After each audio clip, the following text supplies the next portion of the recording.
Hello दोस्तों, once again welcome to online world current affairs. आज हम बात करेंगे नागरिकता के बारे में, जिसमें से अक्सर क्वेश्चंस आते रहते हैं। अगर आपको वीडियो अच्छी लगे तो वीडियो को लाइक करें और चैनल को सब्सक्राइब करें।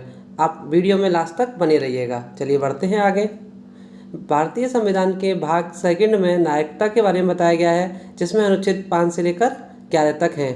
देखते हैं आगे। अनुच्छेद 5 के अंदर बताया गया है संविधान के प्रारंभ पर नागरिकता। अनुच्छेद 6 के अंदर बताया गया है पाकिस्तान से भारत को प्रव्रजन करने वाले कुछ व्यक्तियों के नागरिकता के अधिकार। अनुच्छेद 7 के अंदर बताया गया है पाकिस्तान को प्रव्रजन करने वाले कुछ व्यक्तियों के नागरिकता के अधिकार। अनुच्छेद 6 और 7 में क्या फ़र्क है? अनुच्छेद 6 में बताया गया है कि पाकिस्तान से भारत को आने वाले, और अनुच्छेद 7 के अंदर पाकिस्तान को जाने वाले भारतीय। आगे देखते हैं। अनुच्छेद 8 के अंदर बताया गया है भारत से बाहर रहने वाले भारतीय उद्भव के कुछ व्यक्तियों के नागरिकता के अधिकार, कि अगर कोई भी भारतीय फॉरेन में रहता है तो उसके क्या क्या अधिकार हैं। अनुच्छेद 9 के अंदर बताया गया है विदेशी राज्य की नागरिकता स्वेच्छा से अर्जित करने वाले व्यक्तियों का नागरिक ना रह जाना। अनुच्छेद 10 के अंदर बताया गया है नागरिकता के अधिकारों का बने रहना। और अनुच्छेद 11 के अंदर बताया गया है संसद द्वारा नागरिकता के अधिकार का विधि द्वारा विनियम किया जाना।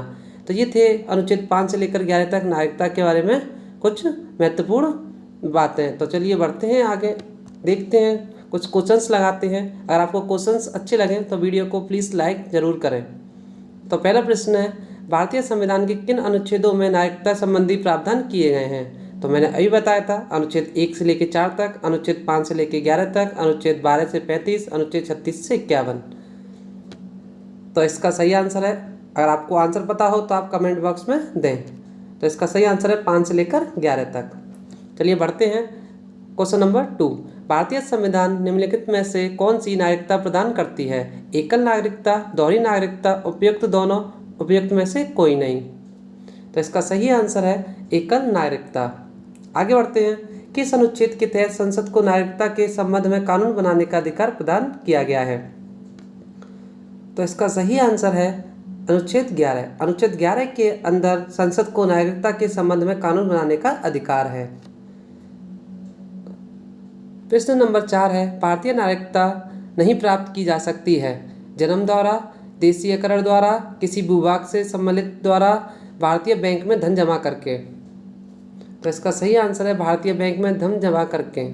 आगे बढ़ते हैं। प्रश्न नंबर 5 है, देशीयकरण द्वारा नागरिकता प्राप्ति का एक तरीका क्या है? माता पिता की नागरिकता, भाई बहन की नागरिकता, विदेशी पुरुष से विवाह करने पर, विदेशी से मित्रता करने पर। तो इसका सही आंसर है विदेशी पुरुष से विवाह करने पर।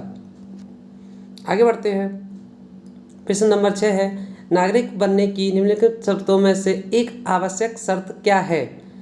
ऑप्शन है राज्य की सदस्यता, ऑप्शन बी उच्च परिवार की सदस्यता, ऑप्शन सी उच्च जाति की सदस्यता, ऑप्शन डी किसी धर्म का समर्थन। तो इसका सही आंसर है राज्य की सदस्यता होना अनिवार्य है। आगे बढ़ते हैं। पाकिस्तान से आकर भारत में नागरिकता प्राप्त करने संबंधी प्रावधान का वर्णन निम्नलिखित में से किस अनुच्छेद में वर्णित है? तो अभी बताया हुआ है, मैंने अभी बताया था थोड़ी देर पहले। तो इसका सही आंसर अनुच्छेद 6 के अंदर बताया गया है। आगे देखते हैं। प्रश्न नंबर 8 है, नागरिकता की लोप होने का एक नियम है? परिवार से बिछड़ जाने पर, देशद्रोह का अपराध सिद्ध होने पर, भ्रमण के लिए विदेश जाने पर, शिक्षा के लिए विदेश जाने पर। तो इसका सही आंसर है देशद्रोह का अपराध सिद्ध होने पर। नेक्स्ट क्वेश्चन है, प्रश्न नंबर 9, एक व्यक्ति नागरिकता के अधिकार कैसे खो सकता है? एक कारण हो सकता है, एक व्यक्ति किसी दूसरे देश में 2 महीने के लिए चला जाता है, एक व्यक्ति दूसरे राज्य की नागरिकता ले लेता है, एक व्यक्ति राज्य के लिए कर्तव्य का प्रदर्शन नहीं करता है, एक व्यक्ति बहुराष्ट्रीय कंपनी में काम करता है। तो इसका सही आंसर है एक व्यक्ति दूसरे राज्य की नागरिकता ले लेता है। आगे बढ़ते हैं। प्रश्न नंबर 10 है, निम्नलिखित में से कौन सी शर्त भारत की नागरिकता प्राप्त करने के लिए नहीं है? अधिवास, वंशक्रम, पंजीकरण, समाप्ति, स्वामित्व। तो इसका सही आंसर है समाप्ति, स्वामित्व। तो संपत्ति स्वामित्व होने पर नागरिकता प्राप्त करने के लिए नहीं है, ये शर्तें हैं। प्रश्न नंबर 11 है, भारत की नागरिकता निम्नलिखित में से किस प्रकार प्राप्त की जा सकती है? जन्म से, वंशानुक्रम से, देशीयकरण से, उपयुक्त सभी से। तो इसका सही आंसर है उपयुक्त सभी से भारत की नागरिकता प्राप्त की जा सकती है। प्रश्न नंबर 12 है, नागरिकता प्राप्त करने व खोने के विषय में विस्तार से चर्चा कहाँ की गई है? संविधान के भाग 2 में, 1955 की नागरिकता कानून में, संविधान की प्रथम अनुसूची में, संसद के विविध अधिनियम में। तो इसका सही आंसर है 1955 की नागरिकता कानून में बताया गया है कि नागरिकता प्राप्त करने व खोने के विषय में कुछ विस्तार से चर्चा की गई है। तो आगे देखते हैं। प्रश्न नंबर 13 है, नागरिकता संशोधन अधिनियम 1992 के अनुसार आपके ऑप्शन है, किसी भी बच्चे को भारत में जन्म लेने के कारण स्वतः भारतीय नागरिकता नहीं दी जाएगी। ऑप्शन बी, भारतीय पुरुष से विवाह करने पर विदेशी महिला को भारतीय नागरिकता प्राप्त करने का अधिकार मिला। ऑप्शन सी, भारत के बाहर पैदा होने वाले बच्चों को यदि उसकी माँ भारतीय है तो उसे भारतीय नागरिकता प्राप्त होगी। और ऑप्शन डी, उपयुक्त सभी। तो इसका सही आंसर है उपयुक्त सभी। इसका सही आंसर है भारत के बाहर पैदा होने वाले बच्चों को यदि उसकी माँ भारतीय है तो उसे नागरिकता प्रदान कर दी जाएगी। आगे देखते हैं। क्वेश्चन नंबर 14, कितने वर्षों तक लगातार बाहर रहने पर नागरिकता समाप्त हो जाती है? तो इसका सिंपल सा सही आंसर है 7 वर्ष। आगे देखते हैं। ऐसे सभी व्यक्ति जो या उसके पश्चात भारत में जन्म ग्रहण किया हो उसे जन्मजात भारतीय नागरिक समझा जाएगा।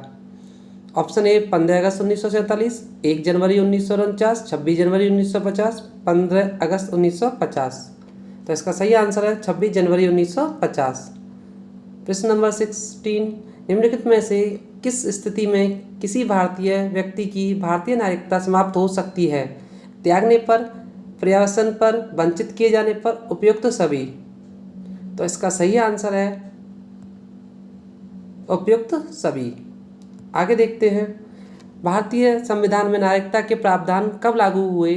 1950, 1949, 1951 या फिर 1952? तो अगर आपको इसका आंसर पता है तो आप जल्दी से कमेंट बॉक्स में इसका आंसर दे सकते हैं। और इसका सही आंसर है 1949। आगे बढ़ते हैं। प्रश्न नंबर 19, भारतीय संविधान के अंतर्गत भारत के नागरिकों को उसके अधिकार प्राप्त हैं जो गैर नागरिकों को नहीं है। कुछ सार्वजनिक पदों की पात्रता, इसका सही आंसर उपयुक्त सभी। तो कुछ सार्वजनिक पदों की पात्रता होना अनिवार्य है अगर गैर नागरिक को नहीं है, क्योंकि ये इंडियन को ही मान्यता प्राप्त है। संसद व विधान मंडल के सदस्य होने का अधिकार अनुच्छेद 15, 16, 19 द्वारा प्रदत्त मौलिक अधिकार, ये केवल इंडियन को ही अनिवार्य है। अगर कोई गैर नागरिक है तो उसको ये अनिवार्य नहीं है। आगे देखते हैं। प्रश्न नंबर 20, संविधान द्वारा प्रदत्त नागरिकता के संबंध में संसद ने एक व्यापक नागरिकता अधिनियम कब बनाया? 1950, 1952, 1955, 1960। तो इसका सही आंसर है 1955। क्वेश्चन नंबर 21, भारत में एकल नागरिकता की अवधारणा कहाँ से अपनाई गई है? इंग्लैंड से, अमेरिका से, कनाडा से, फ्रांस से? तो इसका सही आंसर है इंग्लैंड से। आगे बढ़ते हैं। भारत में रहने वाला ब्रिटिश नागरिक दावा नहीं कर सकता। तो इसका सही आंसर है व्यापार और व्यवसाय की स्वतंत्रता के अधिकार का दावा नहीं कर सकता है। किस देश में दोहरी नागरिकता का सिद्धांत स्वीकार किया गया है? भारत, कनाडा, ऑस्ट्रेलिया या फिर अमेरिका? तो इसका सही आंसर है कनाडा। आगे बढ़ते हैं। नागरिकता प्राप्त करने के लिए शर्त निर्धारित करने वाला सक्षम निकाय कौन सा है? चुनाव आयोग, राष्ट्रपति, संसद या संसद और विधानसभाएं? तो इसका सही आंसर है संसद।